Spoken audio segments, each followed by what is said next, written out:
Hello there, my very good friends. On today's wrestling news, a wrestler goes missing in AEW, management, disrespect, stuff, chaos, things, stuff. WWE signs Jade Cargill to a multi-year deal. Got the real reason Jade Cargill joined WWE. And is a top AEW star out of a WrestleDream match. I'm Adam Wilborn. I think I did a really good job selling that first story. This is the news. Hardest news show in the game. We're going to kick things off by talking about Serena Deeb. Ooh. Where the heck has she been? She's not wrestled on AEW since October 2022.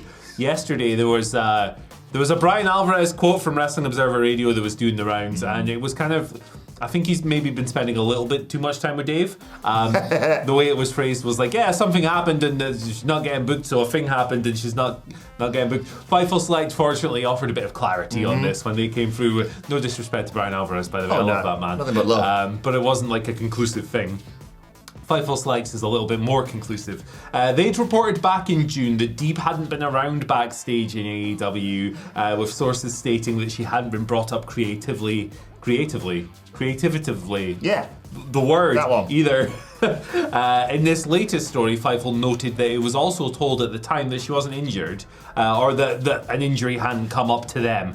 At the very least. This was a few months ago. Now, in this new report, they've noted that Serena has been telling people that she's recovering from a serious injury. Okay. She did a public appearance at the Cauliflower Alley Club recently, so that's what Serena's been passing on. Just a big fan of cauliflower. Yeah, she just loves vegetables. It's noted, however, in this report that a serious disagreement with AEW management happened as well. It's noted that on top of the injury stuff, Serena had been very, very vocal about her AEW television usage and the time that she's been given specifically. Apparently, it became a matter of disrespect. Ooh. That's why that word's in the title today. With Serena accusing Tony Khan and his team members of cutting time for her matches without informing her till she got to the ring, which would be really bad. Yeah.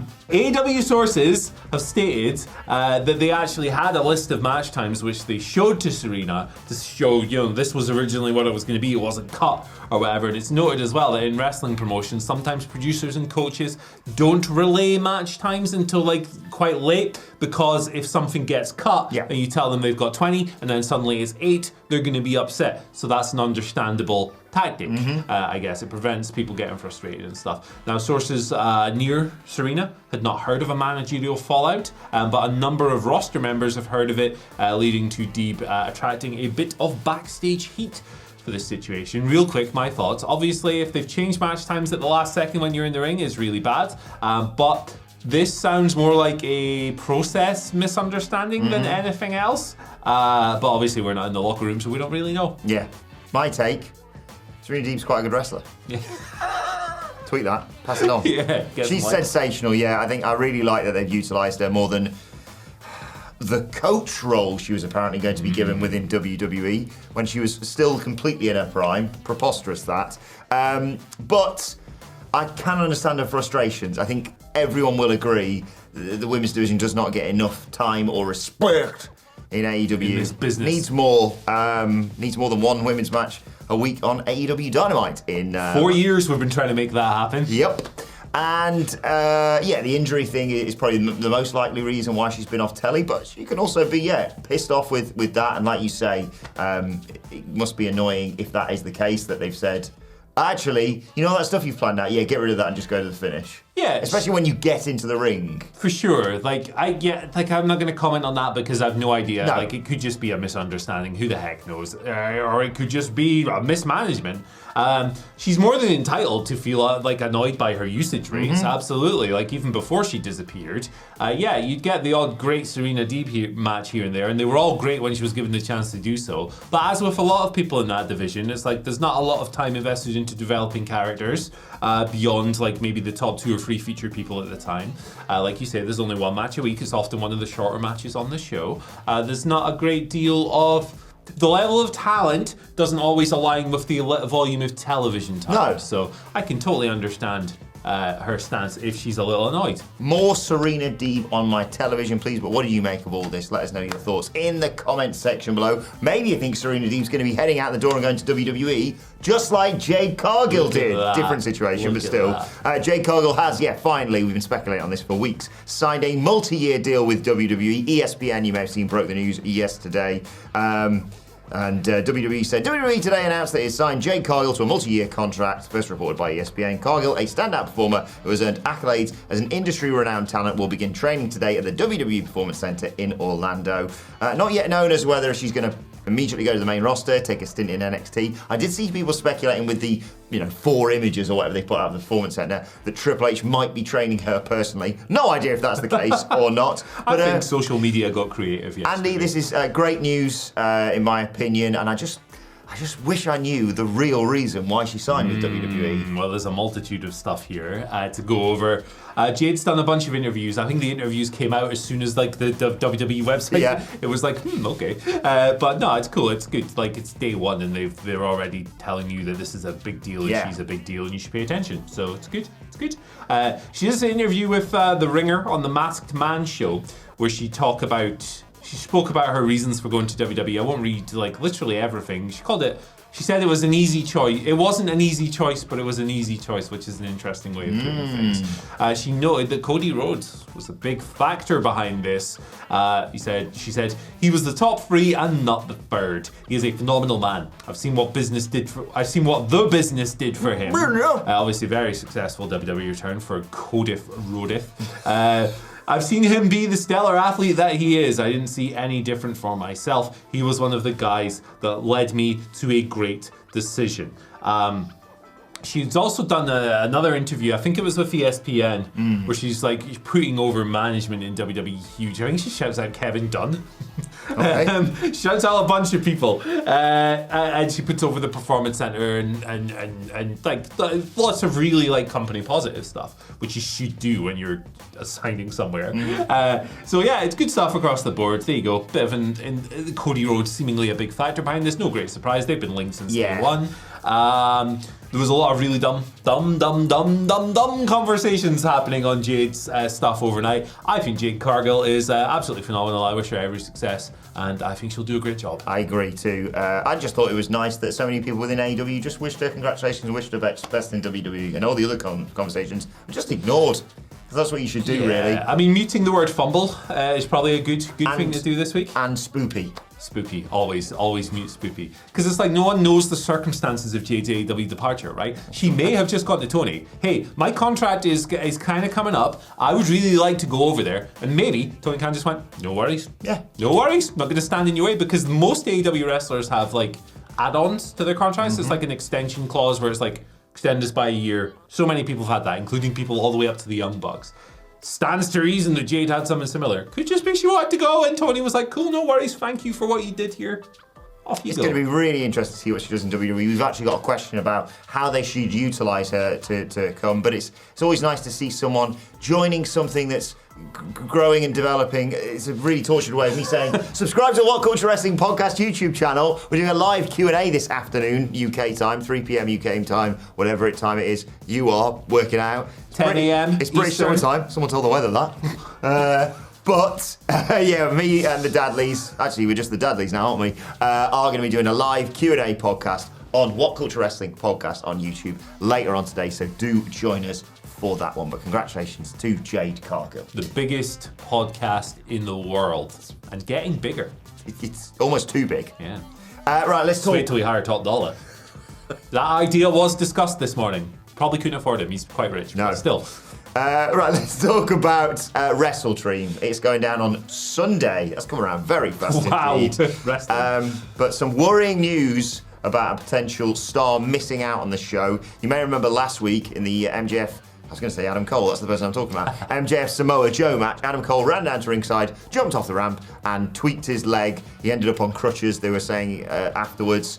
And question marks as to whether he's going to be available for WrestleDream on Sunday. There was the WrestleDream media call yesterday with Tony Khan, and Khan sort of addressed this by saying, the righteous match! No, he said, the righteous match, as of now, that is still slotted for the event. Adam Cole, he was a little bit ginger on that leg. I find that offensive, Tony. I think people will address that on Dynamite. Very excited for tomorrow's Dynamite. Should be a great show. We'll address Adam Cole, everything happened on WrestleDream on Dynamite. But he cannot be stopped. It's because he said it's going to be a great show. That's like in for Tony Khan. On Wrestling Observer Radio, I should point out, Meltzer and Alvarez said it doesn't look good for Adam Cole being on that show. But yeah, it's going to be addressed on telly because that makes the most sense. You know, don't spoil. So if they've got something planned, and I hope he's going to say, "Oh, Max, I can't work WrestleDream, but I believe the fans deserve an adequate replacement." Here's Roderick Strong. Yeah, with his big old neck. My neck's fine. Yeah, wearing his glasses. I'm grumpy, Roderick Strong. I think it's like a lot of people are talking about this as like the main event and stuff and going, oh, the Righteous are in it. They've just arrived. Like, this is a bit interesting positioning even for as the world champion. But I don't know, man. Like, Red Dead 2 was a very, very successful video game and Dutch was tremendous in that. So you a fan of Red Dead 2? No, it's terrible. But it was very successful. It moves like a glacier, man. Why can't he walk at a normal speed, stupid game? You know you can bond with your horse in that game? Yeah.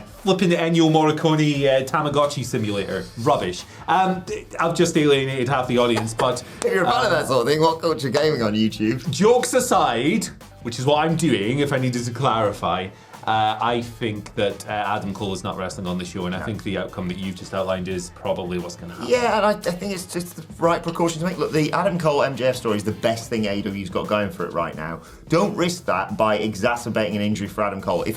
Because all it looked like was he just, I don't know whether he tweaked his ankle or his knee or whatever, he jumped down and did something. We've all done it, we're all old now. So safety first, it adds another layer to that story, as Andy alluded to there, and no one thinks that they're going to lose the tag titles, so don't risk it and just have fun with the Max Roddy interactions. Boom. Right, let's move over to your questions. We get Boom. Hey. We get them from Twitter.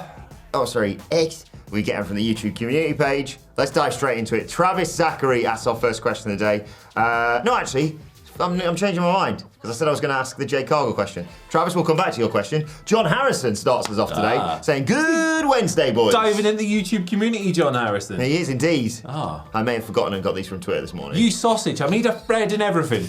Tomorrow, I promise. Good Wednesday, boys, writes John Harrison. How do you think Jade Cargill will debut in WWE, come in strong and take the title from Rhea or a 10-week losing streak to Nia Jax? Have a great day. Peace and love. Peace and love. Hey, at least I got the shoes right, bro. Hey, this is it. 10-week losing streak, losing to Nia Jax with a farting gimmick. Why not? No, I did a similar question on the Sunday News where Case, I think the question asker's name was, proposed that Jade should debut in the Royal Rumble, break the elimination record, get thrown out, and face whoever throws her out at WrestleMania. I think that's the way. I like that a lot. Yeah, you got to keep her far away from NXT. It's just like it's a smaller brand. There's 20 people in that arena. There's like 200 or whatever. It's a very small show visually. If you put Jade in that environment straight away, you tell people that she's lesser of a star. Yeah. I don't care if she's not the best wrestler in the world. It's not important to me because if you debut her in the Royal Rumble, she's gonna be working out at the Performance Center for 4 whole months. You're gonna be getting her ready. You're gonna be building her up. You're gonna be getting her used to the house style. It's not gonna be a problem. Rumble, big time. Let's go. Yeah, I love Jade Cargill and I love NXT, but I don't think I'd like to see her down there. They give her some weird gimmick like Glade Cargill. She brings an air freshener to the ring. The Storm aesthetic that she's gone for. She could be Glacier too. But I like your idea, or I believe someone else suggested recently that you have her be the big surprise 5th person at Survivor Series War Games because of the legacy of it's a huge star completing a War Games team, and I think it would be fun to have, you know, the sort of Undisputed Era Kevin Owens reaction of like, here's the final person, no one comes out and they're like, they've got no one. Oh, bollocks, they've got Jade Cargill. But yeah, it's one of the big 4 shows I like her debuting. I really think that's a good idea. Right, Travis, I'll get back to your question now. I do apologise. Travis says, this one's for Tiffany Stratton. I'll see if I can ask her this. How are you handling the fact that you never had a daddy? P.S. Christian Cage hasn't found you out yet, has he? Well, I think if Tiffany Stratton was going to answer this question, she'd say, it's fine, I don't have a daddy. I don't mind, because I don't know where the title bag at NXT number 6 this weekend. Look, they did it with it. Like Sasha Banks. What the hell? Sorry, Andy, I can't hear all this music. I think it was a fun gimmick of the daddy's little rich girl thing, but I'll be perfectly honest, I don't think she needs it now. She's established herself as a character. She doesn't necessarily need that element to it. I think arguably they would have ruined it by having someone be the daddy and sort of overshadow her. She's her own person. She's awesome. She's probably going to win the title back on Saturday, in my opinion, and she's ready for the main roster, we keep saying. I think that the daddy stuff would have turned into a stupid caricature if they kept it going on NXT. Yeah, I know, right? Yeah, and it would have ultimately hindered her progress and hindered her overness and how good she is coming through in her performances regularly. It's the right move away from it. Christian Cage probably had something to do with it. I don't know. Like you can figure out the familial logistics of that. I'm fried. Yeah, I believe when that story came out, he just, he said, a sense of disturbance. In the Force. Final question today comes from James Perkins. Greetings, icons of YouTube. Everyone should refer to us as that iconic, now. Very, yeah. We were invited to the Sidemen football game, but they said you're too famous. Yeah, they and said you're too good at football. It. Exactly. Man, they saw my demo tape. They were like, "Oh, can't have this pro." I saw Speed playing in that game, and I thought, we could probably play in that game if we can. I mean, Speed. Like, pace, all of that. Yeah. Hasn't seen me. I'm like lightning, man. We should set some fireworks off in the studio, then maybe we'll get in the game next week. Or try and scam people with crypto. Oh. As exposed by CoffeeZilla. Shout out CoffeeZilla. Andy got great videos for that. I don't quite understand the robot, but the videos are amazing. No, I saw that on one of his videos recently, and I was like, what's happening here, What's going on? But the investigative journalism, sensational. Yeah, that's the good bit. Yeah. One of the best channels in the world. After us. James Perkins says, what are your thoughts on Nia Jax destroying the women's division under Roman Reigns' orders due to the Judgment Day being more popular and better than the Bloodline? Nah. No? Nah. She's just like... man. There was a Roman Reigns element to the way she was like, I'm gonna squash him. Yeah, she's just not very good is the problem. I'm trying to be nice. Look, Nia Jax is... watch Stevie Richards' video on her comeback segment, and that summarizes my thoughts on this whole thing. Yeah. I like having her on screen. She's very chaotic, and that's fun to me. But I wouldn't be putting her in the Bloodline. No, I think the Bloodline waters are muddied enough. We are getting to the end. I know we're still... How far away are we? 7 months away from WrestleMania? Well, according to Cody, we're in the 4th inning now, so we've only got another 9 years to go. I don't understand how that reference works. Is that a baseball thing? Basketball, I understand. Oh, okay. That's the one you get the egg and you throw it. Yeah, they want the touchdown. That's it. Sean Maiden. Yeah, don't mess with the Bloodline stuff by adding Nia Jax to it. Nia Jax is just this destroyer who is, I think, a fun threat to Rhea Ripley because people would be like, please don't take the title off her, and also please don't injure her ahead of a huge WrestleMania match with Bianca Belair, perhaps. But yeah, you don't need to do any Judgment Day Bloodline stuff with Nia. I'll cut you a deal. Cut you a deal. Bring back my whole Nia Jax and go in the Bloodline. Video's over. Bye. Bye.